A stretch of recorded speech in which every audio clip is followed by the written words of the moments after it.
السلام البنات، كي دايرين؟ لاباس عليكم؟ كي دايره الصحه؟ كنتمنى تكونوا بخير وفي صحه اللي مزيانه.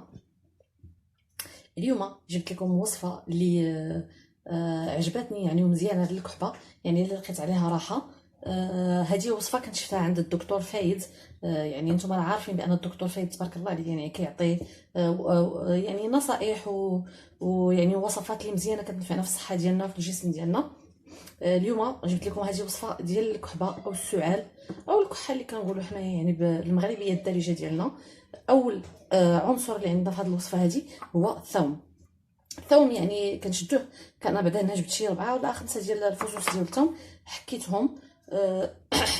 الفوائد ديال الثوم معروفه، يعني مضاده للالتهابات اللي كتساعد على القضاء على الجراثيم اللي كتسبب السعال. يعني وكيخلي انه كيساعد على تطهير المسالك التنفسيه والحد من الالتهاب. بالاضافه على ذلك فانه كيساعد ايضا على تعزيز المناعه، وهي اهم حاجه دابا اللي حنا كنقلبوا عليها هي المناعه ديالنا. يعني المناعه ديالنا خصها تكون مزيانه، يعني خصوصا دابا مع هذا المرض ديال كورونا وهذا، يعني الانسان كيولي كيخاف وهذا، والمناعه ديالنا كتولي ضعيفه، خصوصا اننا جالسين في الدار ما كنتحركوش ما كنهضر، المناعه ديالنا كتضعف. يعني خصنا نهتموا بالاكل ديالنا، بالصحه ديالنا مزيان، وما فيها باس نديرو هكا وصفات يعني اللي كتقوي لنا المناعه ديالنا. يعني كتعزز لنا المناعه على طريق زياده انتاج الاجسام المضاده اللي كتدمر الفيروسات والميكروبات. هذا هو اللي مزيان يعني في الثوم، يعني كيعزز لنا المناعه. ثاني حاجه غادي نحتاجو زيت الزيتون. زيت الزيتون يعني معروف انه يعني كيعالج لنا يعني هذا الشيء ديال الكحبه، ومضاد للالتهابات، كيساعد على توسيع يعني شد الشعب الهوائيه، كيساعدنا يعني على التنفس ملي كنحسوا هكا بشي خنقه او شي حاجه. يعني مزيان لينا زيت الزيتون، يعني هي بوحدو حتى هو راه مزيان.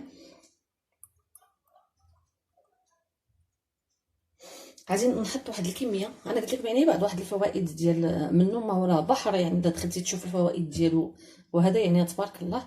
غادي نضيف واحد الكميه اللي غادي ترقد فيها هاد زيت الزيتون بركه.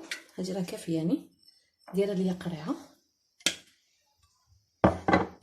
كنشد كنخلطها،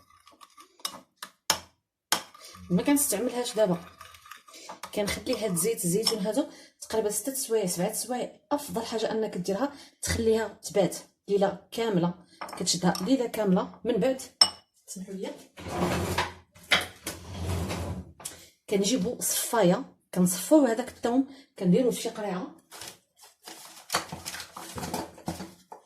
يعني في شي قريعه ديال السيرو او شي حاجه، كتصفيوه في قريعه. كنستعملوا الزيت فقط، ولكن بعد ما كنخليو يعني هذا الثوم راقد، يعني كنقعوه في هذا الزيت مده ديال الليله كامله، باش يعني هذاك الثوم يعني كيطلق لنا يعني المنافع ديالو والفوائد ديالو.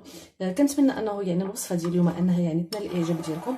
كنتمنى انكم تجربوها فعلا، والله يعني كتلقاو على واحد النتيجه اللي مرضيه وبزاف بزاف. وكنشكر يعني الدكتور فايد يعني على الوصفات ديالو يعني اللي ديما كتنفعنا.